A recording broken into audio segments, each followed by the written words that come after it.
Yes, good afternoon from Amsterdam, the Netherlands, and good morning from New York City. And Carla is back. I'm very excited.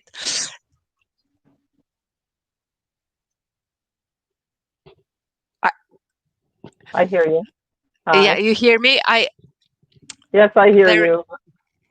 I have an echo in my ear. I had the Uh, same last week with Deb Battersby. Uh, must be the so subject matter we're both talking about. Yeah. look what I'm going to do. I'm gonna read your lips, and it's Okay. gonna be okay. All good. Okay. Thanks for So inviting me back, Catalina. It's a pleasure to be yeah. here. So today we're going to talk about positive mental health, where we are in this period and how we go forward, and um, yes, Some tools. and some self Tools. coaching, Yeah. some tools that people can use. So Carla is back, and Carla Rose has more than two decades that she's been working with clients on their patterns and focuses, and with great success with behavioral change. She's a licensed clinical therapist for the past 26 years, and she provides mental health counseling both privately and in a clinic setting. She's also a colleague of mine from Tony Robbins, and I'm super excited she's here. I'm thinking, Carla, because we do mental health, as I have another voice going continuously in between my ears, I keep thinking for the human race who has mental voices that never stop, because this is Yeah. happening. So Yeah. it's a great metaphor, that it's a great utilization how what universe gives me. Yes, and I totally agree. I mean, it's we always have the voices in the I keep middle of our head. speaking. I keep speaking in my head. So let's do the centering, to prepare Sure, for the sacred moment together. please. Huh?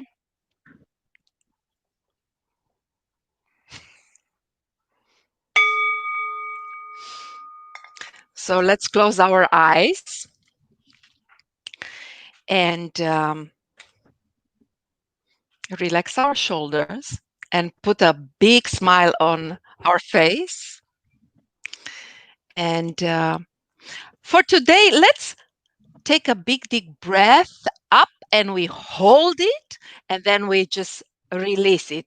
And we do it 3 times, and very slowly on the in breath, hold it and just release it. So let's do it together, Carla, shall we? So Sure. let's out breath, give the breath out, breathing out, and breathe in. Hold and let it go. And let's do 2 more of those. In, hold, and let it out. And one more deep breath. Hold. Ah. Let's rock and roll this. So, Catalina, Speaking, thank you so much for beginning this welcome, process. Carla. Thank you. Also, it's really very nice and very important to get centered, and it has a lot to do with what we're talking about. Because Yes, the last time that I was here, we were talking about our state management, right? yes, So now we're 2 months into this situation that we have around the world, and it's quite devastating for a lot of people, and it's touched us all personally and privately, as well as a universe. You know, there's a great pain in this yeah, universe, and it so is. mental health is number one, is a very important key. And I've been on many webinars, seminars by therapists and legislatures as well, because we have to decide how we're going to provide these services going forward. And one of the things that has changed is the ability to provide telemental health, which is Yes. like we're doing right now, you know, talking to people over these platforms where we're able to see each other. And I will tell you that initially there was a great resistance in a lot of the clients to be able to do that, because a lot of them are in this state of mind, which that things are really not good and they don't want to be seen because they're in their grief, they're in their anxiety, they're in their depression or whatever it is that they go to, right? Yeah. So what has happened over the last 2 months is that these clients and the people that I work with in particular, and also I've talked to my colleagues, they've opened up to this because the need for connection is very, very strong. Yes. And I think the biggest problem that we've encountered over this last 2 months is isolation and the inability for people to touch each other in that way, you know, to be together, to be connected. So it really affects your mental health. It affects your outlook. It affects your Yeah. daily activities. So having this platform is very, very important. And with this comes a practice of centeredness. So what I see as positive mental health and the ability to center ourselves is to get inside of our head, for sure, because we have to be managing our thoughts and we have to be the manager of those thoughts. So Yes. when we have these voices, which we all have, it's not because we're crazy, it's because we all have a voice, an inner voice. And the inner voice is affected by the surroundings and also the external world. So as you said before, you know, we're talking about, you know, all of the noise that is out there, such as the media, you know, even family, business, what have you. We have to actually check in as to what we're allowing in. I so understand now my clients that have difficulties while hearing those voices and cannot stop them. This happens now, right now, in my. Um, so I was thinking, because of this, let's do some. Let's talk about some way people can help themselves, self-coach themselves.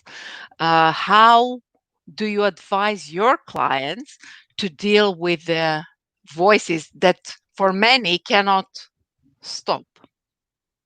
Yes, and it's a good point because there's always a running dialogue, always. But most of the time, we're successful in quieting it because we're busy doing things, right? So if we're engaged in our day-to-day life, we're not really paying attention to the voice. But if we're home and we can't go and do our daily life, then the voices are louder, okay? So we So, do need a way to refocus. so for many to understand, many people get in this pattern of being super busy. I'm busy, busy, busy, and it's also a mechanism, a defensive mechanism of not dealing with what's in between here, right? Well, And yes, it's a way that's also to not hear what's happening here. yes, that's true. However, I do think it's healthy to be distracted from these voices because a lot of times the voices are not positive. They're not really bringing you to a place of resourcefulness, right? So, one of the things that we've been able to really master in doing a lot of personal growth development and mental health work and also training is we're able to quiet those thoughts and we're able to come back at a time when we can actually take a look at them and discern whether or not these are thoughts that we need to work through. Because I do believe that we have to, at some point in time, make notice that there are negative patterns, perhaps, that are keep coming back, right? So I find that with my clients in particular, I work with them on focusing on what they want and where they want to go.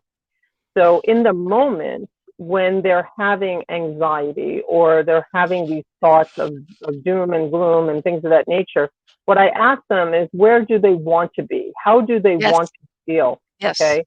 Because if we focus on those uncomfortable, unresourceful feelings, it's going to be really hard to get out of your head, right? So one of the practices, one of the tools is And to yeah, is to focus on your heart. is to actually get heart centered. Because here's what happens when our brain is engaged, sometimes our heart is disconnected. So there's this inability to really feel because we're thinking, and one of our mentors says that, to try to do this is so key because a lot of my clients are trying to reach perfection. They're trying to do this perfectly. There is no such thing. That's the lowest standard, right? Because you can't do this perfectly. And also, what I was going to say, Catalina, is that we also have to be kind to ourselves because we're not going to get this right all the time. We're sometimes going to be dragged into our mind, right? Yes. And we want to be kind to ourselves and allow ourselves to spend a few moments, but then to refocus, reshift.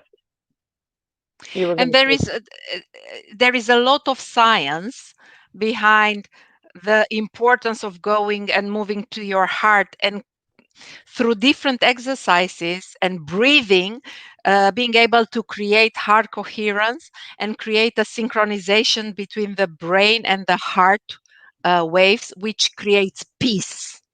yes, But of course, what I'm saying, there are many different roads to the destination, and this is one of them.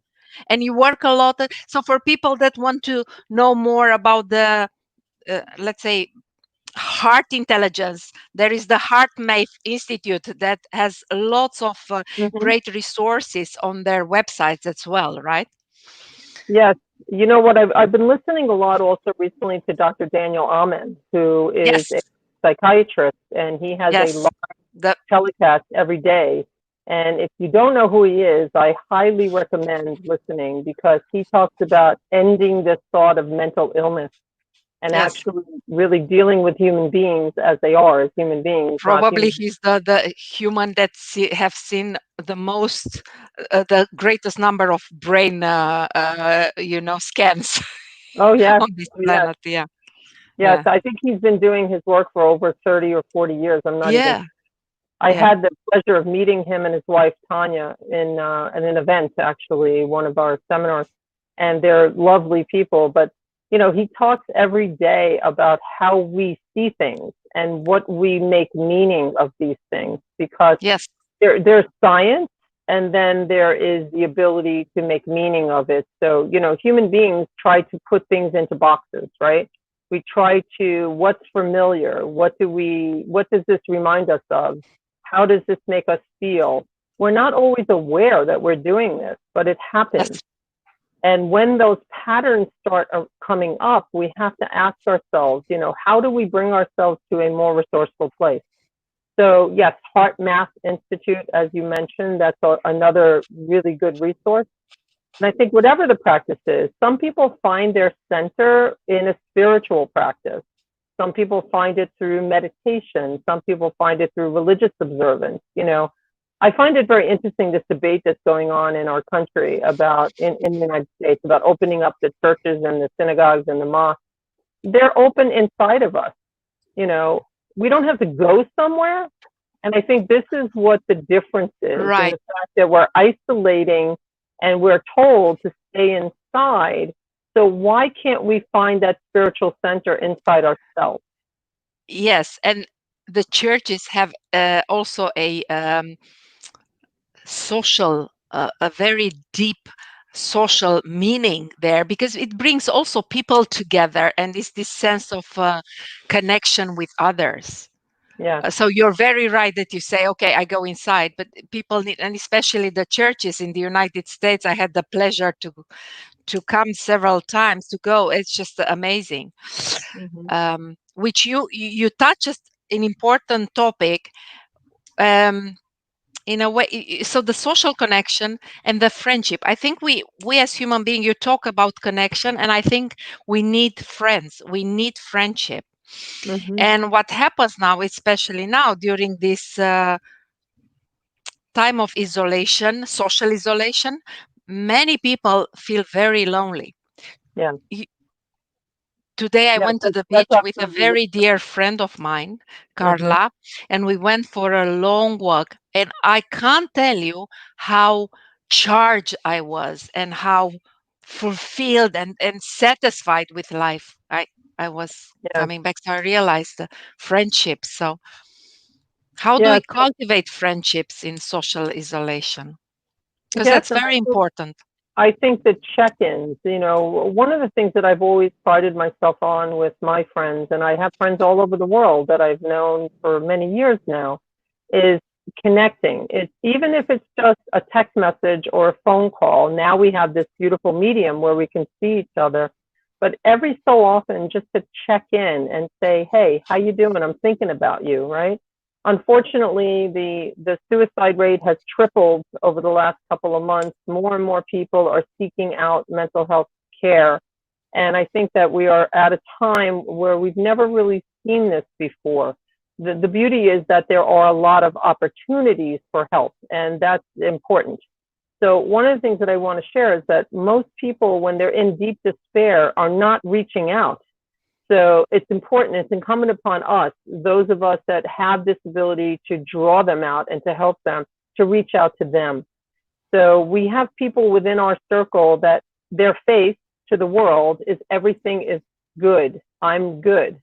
But really behind the face is pain and sorrow. A lot of people have lost somebody, not just to this pandemic, but they've lost people to other things as well. And there's this grief, and this is in solitude. So it's important to reach out and to ask people, how are you? And not, the answer, I'm fine. Well, if you're fine, that means I'm really not sharing with you, right? Well, guess what? I don't get up every day and sing and dance. That's not reality. I get up in the morning and I have an intention. My intention is to be the best human I can be and to help as many people as I can help. I'm also a parent, so I have to make sure I get my kids doing what they're doing, which is not easy with teenagers nowadays. But Yeah.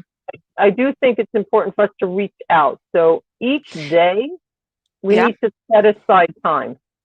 Set aside for two things. We need to set aside time for ourselves, and we need to set aside time for others, for those of the others in our life. Could be our family, could be our friends, and just a simple note, a simple text.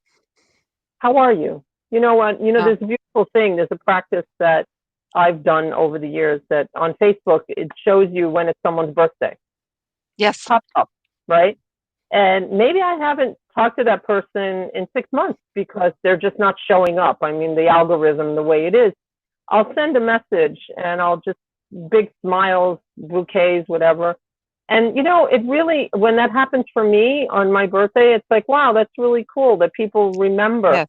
And it doesn't matter if you didn't remember, if Facebook reminded you, but it's And a lovely way to touch. yeah, and one important thing, it's also because I hear sometimes people saying, um, yeah, I'm the only one who invests energy in maintaining this kind of relationship, whatever with A. And I Sure. think that we just need to get over it because if we are into, oh, I'm waiting for them to call me or to connect and reach, I think we are missing a lot in life. Yeah. And it's not about, what we get in return, it's about what we put in. Because this Yeah. gives us a lot of satisfaction. So just get over that. Oh, I'm the only one who invests in the relationship and just connect, Yeah. be empowered. Yes, and it doesn't matter where you're from or what your Yeah. culture is. We all need Yeah. to connect, Yeah. and this is the point because what is depression? Yeah. Depression is going inside. It's what happens is in my life many many many years ago, over 35 years ago, I had a clinical depression, and I was dealing with things in my life that really brought me to a place of dis-ease. Okay. I was young, inexperienced in dealing with these things, so I didn't really know how to get myself out of it. So I actually wound up seeking out a therapist who turned out was a psychiatrist. And every week I would go in and I would just sit there and just be very sad and not really want to engage. And this very wise psychiatrist, I didn't know it then, I know it now after many years of training, she would talk about herself. She would talk about her life. She would talk about her family. And I started to get really annoyed. I'm sitting there thinking, this woman is telling me about herself and I'm sad. I'm like really feeling that. And I started to engage, and I finally came out of this feeling because it was other centered, because depression is internal and Yes. it needs to come out. So I realized that was a technique. It was an amazing technique and it worked really well. So clinical depression is a tough one. You know, there are women that give birth to children and they have postpartum depression. And it's very important to check in and stay connected because Yeah. what will happen. I personally don't believe in medication unless it's absolutely the last resort. You Yes. know, I really don't. I think it's better to be connected in your brain and know what's going on than to have stuff that's Yeah. changing your chemistry, you know? But there are many ways to come out of these places. Anxiety is a tougher one. And you talked about a little bit about before, you know, what are we feeding our mind? You know, we talked a little bit about this the last call. If we're watching the news and we're watching certain types of news, we're going to get fed with what? It's just like physically, if we want to be fit, we're not going to have ice cream every day, right? So if every day we're taking in the news, which is propaganda, you know, things of that nature, then we are actually going to fill our thoughts with things that are not going to feed our body Yeah. and not going to feed our soul. Yes. And then what's going to happen? We're going to join this pandemic, if you will, because I think it's a pandemic of the mind as well as the Yeah. body and the health. Let's talk a little bit about discernment, because yesterday I was talking to my guest Thomas. It's a topic that it's very dear um, to my heart, because I, we need to know what's mine and what's yours, Yes. and not take your feelings and your experiences as being mine. Can you hear me? Or you have also voices like I have in this? No, it's just I hear you. Yeah. What's mine and what's yours? Yes. So the skill of discernment. Do you do you do you do this with your clients? Do you teach them how to develop this skill of discernment to get more in touch with their experience versus taking from other people's experience as theirs? Yeah, so I do think it's important to understand them and us, you know, to separate because you need to understand what is yours and what is not, and also how to discern what is going to be supportive and what is going to be detrimental.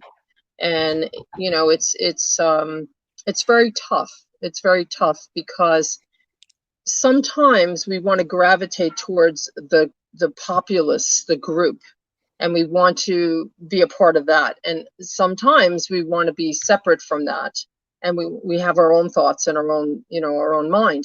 So it's a practice. You have to really take things in small amounts and not overload yourself. And I personally think it's good to take a holiday from the news because the news is not always helpful in this time. I mean, we have so many opportunities to get information. I think we have in New York, especially because we have so many cases of this, for what we're told. I mean, we don't really know what's the reality. We just know what we're fed on TV.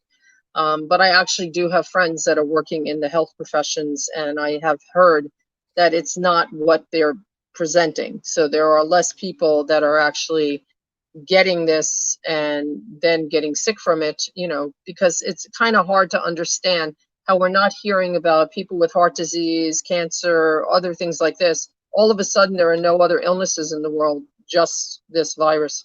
So we have in the morning, we have our mayor does a update. In the evening, our governor does an update, and all day long, you can listen to news that will be around the world. So I personally only look at it once a day, and it's usually at the evening time, not right before I go to bed because I don't want that in my head. But I look at it once a day and I listen and I say to myself, okay, what makes sense? What doesn't make sense? And then does this affect my day-to-day life? So Yes. there's a decision you have to make. So when they said that if you wear a mask, It protects other people. So of course I'm on board with that, because whether or not I have symptoms, if they're saying that if you wear a mask, other people won't get whatever's in your, you know, sphere, then why not do it? It's not that uncomfortable. I can do that. If they say you should stay 6 to 12 feet away from people, okay, I can probably do that too. Whoops. However, when you're with your family, you have to discern, you know, what do you do with that? I mean, I have family members that will not be in other family members' presence Yes. because they have fear. I Yeah. don't feel that way. I feel that if you're practicing good sanitary measures, you wash your hands, you're building your immune system, you're healthy, you can be with your family members and friends, just be at a distance that makes you feel more comfortable. So I Yeah. think we have to pick apart this, but not feed our brain 6 times a day Yes. with this propaganda, because we don't know what's Like real. we take a shower every single day, hopefully. We need to cleanse ourselves energetically and also to take care, do Yes. the showers for our mind. Imagine this, Carla, which can this scenario, and this is linked with the importance of making sure that we take care of our mental health. Teams. So each individual goes to the has a job. Some of them lost their job, but you work in a team. Many people work in a team. Imagine you bringing all your crap and your voices and everything to work, to the and I speak more in terms of virtually now, because people work virtually, but there is a lot of anxiety also in corporations, in companies, because people are more stressed. People live in fear. Oh my god, I Yes. lose my job, or they think that they don't have enough income, or whatever it is in their mind. Mm-hmm. Yeah, I totally agree. I think that we have to be careful what thoughts we let in, but I love your analogy about every day we take a shower and, energetically we cleanse our body. And I think that's really important. We have to cleanse our spirit too, because if we let too much of this inside and we don't have a way to release it, it becomes sadness, it becomes anxiety, it becomes depression, it becomes all the things that we want to avoid. I'm not saying that this doesn't happen. Yes, it does happen. If somebody in your family were to die of any reason, it's sad. There's a grieving process. So it's not like we just turn it off and say it didn't happen. Of course it happened. So, but we do have to be aware of how we manage that thought, right? What do we do Yes. with that? Does it run our life, or are we in control of it? Yeah. So, this whole awareness of what we're feeding our mind that affects our body is key to our mental health. It really Yes. is key to our mental health. And it doesn't mean that you have to spend thousands of dollars talking to a therapist or, mental health professional or a coach or what have you. It just means you have to have a daily practice of setting intentions for yourself and deciding which thoughts you're going to use. So I tell my patients and my clients that every night before they go to bed to set an intention for how they want to wake up the next day. So it's very simple. It's just a question of, I want to be refreshed. I want to have a great day, whatever it is, because the last thought before you close your eyes, I believe a positive one is a much better thought. Because when you wake up in the morning, there's a practice and a ritual. Maybe Yeah. you have a gratitude hour. Maybe you have, Yes. you say to yourself, what am I grateful for today?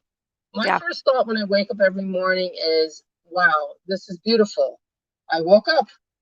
I'm just happy that I woke up. Do you know how many people don't wake up? Do you know how many Yes, people die in their sleep? that's right. We never think of And them. Many, but I think 250,000 every night worldwide die every single day. yeah, and then there's a beautiful Anyway, many. practice that Don't take me, quote me on this, but I heard lots of people yeah, sleep. one of our mentors, Joseph McClendon, I think he said that he goes into the bathroom, he looks into the mirror, he puts a big smile on his face, and he says, I freaking rock. And, I'll tell you that when I've taken new clients and I say to them, I wonder how you feel about this practice. going into the bathroom in the morning, you're going to go there anyway, smile and say, I love you, I freaking rock, or whatever. And they look at me and they go, that's interesting. I said, well, when you're looking in the mirror, you're looking into your own soul, right? And if you're not able to bring yourself to a point where you can smile and say that I love you, how do you expect other people to really experience Yeah, that and give that to you? So that's another thing that's, a way. And, some people might be hearing this and say, that's artificial. It doesn't last. And I will tell you, try it. Try it. See exactly. what And keep happens. trying it. Yeah, keep doing it. Absolutely. It's interesting. I don't remember how many muscles it takes to frown, but I know it's a lot more than to smile. And when we smile, there are chemical reactions inside of our body that create a difference in our We create, cells. Yeah. yeah, So that's also a we practice. Not activate to be certain false. No, pathways of yeah. circuits. Yes. Yes. Yeah. So it's something to be mindful of. So when you asked, what are the And get tools? over that voice that said this is silly, because there is a child in each of us that we want to awaken, and have some humor and don't take things so seriously, because we are not the center of the universe, That's we right. are just a part, a small part. And if everybody does its own job, I mean, the world becomes a better place. Let's become all players and empower and do stuff that is good for us and for the world. Carla from Virginia. She's very excited. Virginia Di Blasi writes, congratulations, you have worked very hard and with great success, Carla. I'm sure you have helped many, many, and many more to come. And thank you, Virginia. She does. Carla does lots of great stuff on this world. And Anaya Doda, I would love to watch it peak and instill best tips to manage mental health and enhance its productivity. I think you got some tips, Anaya. I hope that when you wake up tomorrow and you will watch this recording, you will see many tips from Carla from our discussion. Carla, thanks a lot. That's another thing, because for the past 30 minutes, I had continuously talking in my ears. And that's another thing. I focus on your lips, and I focus on my intention to give value to the people who watch us. And that's another thing very important, to get away from to help us go away from the voices in between Yes. the eye, between the ears. I have now between the headphones. So focus on others, focus on serving in the world, and make the world a better place. And somehow magic is creating between you and others. Yes, I So definitely think that connection that we have to yes, the it's outside, very to the important. other, is very important. And Yeah. I bet you that there are times when you're not hearing those voices so much because you're focusing outward. And that's also important. It's a practice. It's a practice that we have to learn and teach ourselves to get out of our head and to get into our hearts, but also Yes. to focus outward externally so that we are not actually being the Yeah. overabundance of these unresourceful thoughts that are bringing us to a place of uncertainty. Yeah. So what we really need to do is take management and control of our own thoughts and to direct the intention of where we want to go and where we want Yes. to be. Yes. Carla, thank you. And before we go to bed. I was just about to say, before we go forward to our lives and leave this experience behind us, let's do Ho'oponopono, because this is a great, speaking about energetic shower and resetting and beautiful sacred practices that help us, clean and remove the stuff that needs to go. So people can do as well. I fall asleep with Ho'oponopono. I do this practice many times a day. It comes now into my consciousness quite often. So Mm-hmm. we can restore anything that was not good, Yes. everything between us and between within us. and in the world. So let's do the Ho'oponopono. That's another practice that people can do at home, right? Sure. We do it 3 times. Okay, let's do it how I do it, and then Okay. Go yeah, ahead. because it's my show, I can do it. Okay, so let's close our eyes. So we're gonna repeat it first loud. I love you. I love you. I'm sorry. I'm sorry. Please forgive me. Please forgive me. Thank you. Thank you. I love you. I'm sorry. I love you. I'm Please sorry. forgive me. Please forgive me. Thank you. Thank you. I love you. I love you. I'm sorry. I'm sorry. Please forgive Please me. forgive me. Thank you. Thank you. Let's whisper now. I love you. I love you. I'm sorry. I'm sorry. Please Please forgive me. forgive me. Thank Thank you. you. I love you. I love you. I'm sorry. I'm sorry. Please Please forgive forgive me. me. Thank you. Thank you.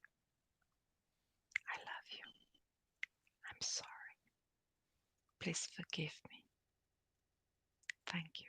And in your head now, 3 times, I love you. I'm sorry. Please forgive Please me. forgive me. Thank you. Thank you. I love you. I'm sorry. I'm sorry. Please forgive me. Please Thank forgive me. Thank you. you. I love you. Please I'm forgive me. sorry. Thank you. Please forgive me. Thank you. Thank you. Thank you. Have a wonderful day, Carla. Thank you. See you You next too. time. Have a Good to see wonderful you. day. And I hope this was useful. Love to everybody. Bye.